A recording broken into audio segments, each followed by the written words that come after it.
একা সংসার হলে বুঝি এমনই হয়। তো আসসালামু আলাইকুম সবাইকে, সবাই কেমন আছেন? আশা করি ভালো আছেন।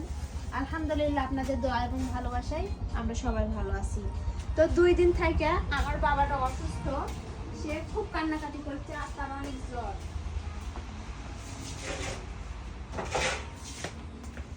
তো তার অনেক জ্বর আর এদিকে আবহাওয়া খারাপ, সেজন্য আমি মানে সকাল সকাল বিছানা ছেড়ে উঠতে পারছি না। আর এদিকে জ্বর হওয়ার কারণে আমার বাবাটা খুব কান্নাকাটি করেছে, থ্যান থ্যান করেছে। তো সেই জন্য আপনাদের ভাইয়া বাজার থেকে সকালের খাবার কিনে আনিছে। আমি সকালবেলা কিন্তু তাড়াতাড়ি উঠতেও পারিনি। তো আমার বাবাটা আমাকে উঠতে দিচ্ছে না, সে কান্নাকাটি করেছে। তো সেজন্য সে সকালের খাবার এই যে দেখেন বাজার থেকে কিনে আনিছে। এখন কিন্তু সকাল নাই, এখন কিন্তু বেলা 11টা বাজে গেছে। আর এদিকে সে বাজার থেকে শাকও কিনে নিয়ে আসিছে। তো আমি শাকগুলা ঢেলে নি।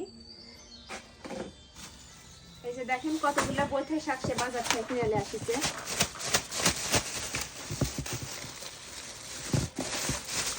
একসময় এই শাকগুলা বিল থেকে তুলে কত খাসি, আর এখন বাজার থেকে কিনে খেতে হচ্ছে। তো শাকগুলা কিন্তু একবারে টাটকা। তো সেই শাকগুলো আয়না দিছে আর বলেছে যে টাটকা শাকগুলো রান্না নাকি আজকে তাকে খাওয়াতে হবে, কারণ সেদিন মাছ আয়না দিছিল অনেকগুলো, টাটকা মাছ তাকে আমি রান্না খাওয়াতে পারিনি। তো আজকে তাকে শাক রান্না আমাকে খাওয়াতে হবে। আর সে বাজার থেকে কি সকালের খাবার কিনে নিয়ে আসছে সেটা একটু দেখাই।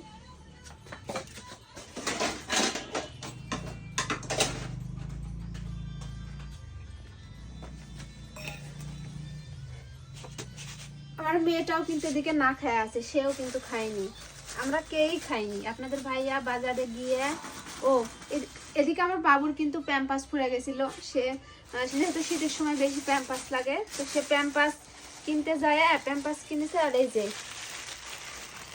এখানে আছে পরোটা,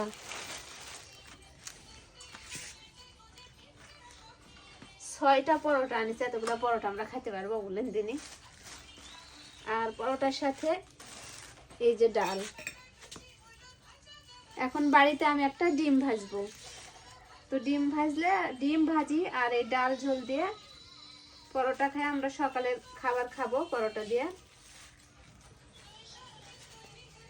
তারপরে দুপুরবেলা রান্না।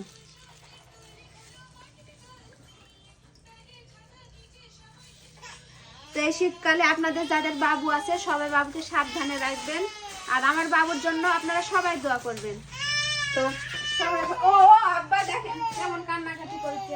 আল্লাহ, ওর বাবা আমার এক ঘুরি আমাকে চোখের হেট হতে দিচ্ছে না। তো আপনারা সবাই ভালো থাকবেন, সুস্থ থাকবেন, আর আমার বাবার জন্য সবাই দোয়া করবেন। সবাইকে আল্লাহ হাফেজ।